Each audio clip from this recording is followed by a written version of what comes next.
This from the Globe and Mail. Reverse mortgages are one of Canada's most debated financial products. They allow homeowners aged 55 and older to borrow against their home equity with no payments required until they sell, move out, or pass away, while interest accrues on the loan balance. Their use has grown sharply, with total reverse mortgage balances reaching $10.9 billion, up on an average annual rate of 21% over the past decade. Once interest accrual and repayments are accounted for, new originations alone have grown more than 16% annually.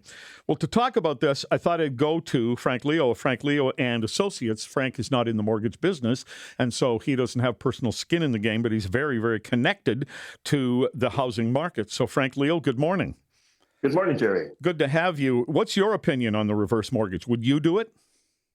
I wouldn't do it, and I don't think most people would do it, but it is a product that's available in today's market because the banks have taken away the ability to do other things and borrow conventionally with a line of credit would be something that would be an option. But if you don't have cash flow, you can't get that, so your options are diminished. Okay. What would be the upside of a reverse mortgage?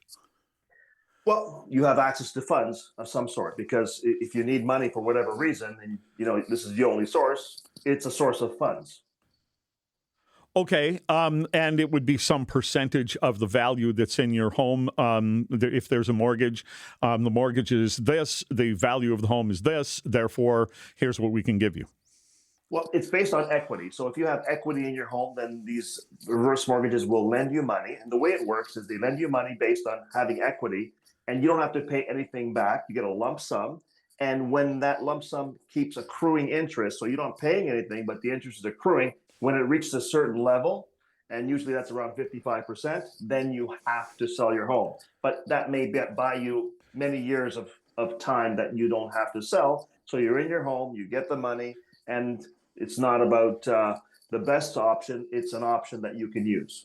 Okay, but if you took $50,000 or $100,000 or whatever it might be, the interest starts to accrue immediately on the entire balance, and that, of course, accrues in a compound nature.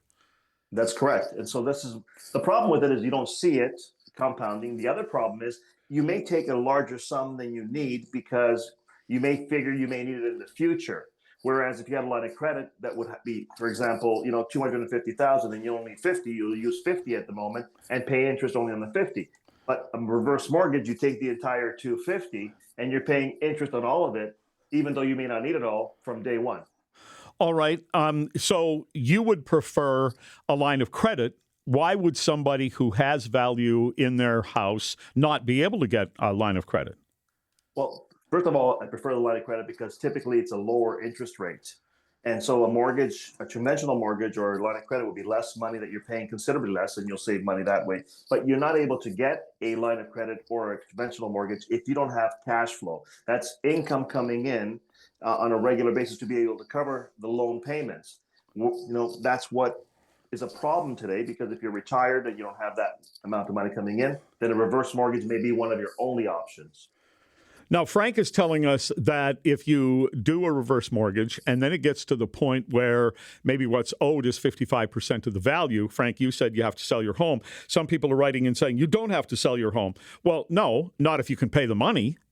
Yeah, you can pay it back. I said 55. It depends on each policy is different, but whatever that threshold is, once that's reached, then you're agreeing to sell your property to pay them back, because obviously you couldn't pay it from a financial perspective on a monthly basis. That's what it's all about.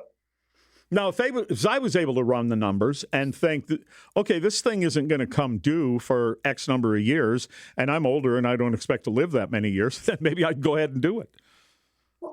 And that's why maybe people are doing that. They can use that money up, and whatever's left is left for the family, or they don't really care. But, it is more expensive than a conventional mortgage, and that's all I'm saying. All right. I guess you would probably say to somebody, they are legal, they are a part of the market, but you might want to investigate other avenues of money, if you need money, before you do a reverse mortgage. Absolutely. Look around. And I mean, you want to pay the least amount of interest as possible, preserving your equity and your assets as long as you can. I mean, it's just being a responsible consumer and a good consumer.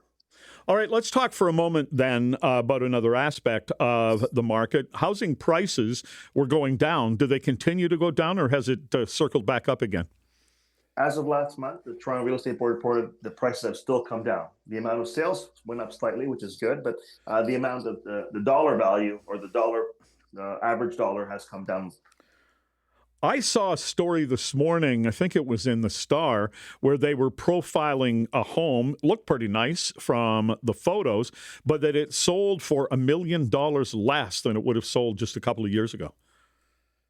That's possible. The market has definitely shifted, and depending on which segment you're in, that is definitely possible because properties have come down. And if you bought it for an inflated price and the prices are lower, in certain areas, you'll see a depreciation in prices of that amount. Yes.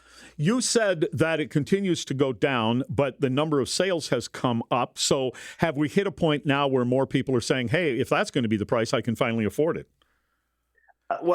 Yes. I mean, there's always people on the sidelines waiting for the proper time or the ideal time to buy a home for themselves. What we're saying when sales went up, it means from last May to this May, more people purchased properties. But this year was a little bit pent up demand and purchasing power because we had a harsh winter and we had a little war that started in Iran that maybe slowed down the activity. So being busier in May would make sense in that situation. There's a text message here that relates back to how we started here, Frank, and that was on the reverse mortgage. And I guess this can happen for people. Text reads, my house is worth $2.5 million. I can't get a line of credit because my husband and I are both independent contractors. So that's somebody who may have value, but could only get cash by saying, I'm going to do a reverse mortgage. It's all I've got. Well, it's just, I guess stating the point that we made earlier, it's people who have less choices have to go where a more expensive option is. That is a more expensive option.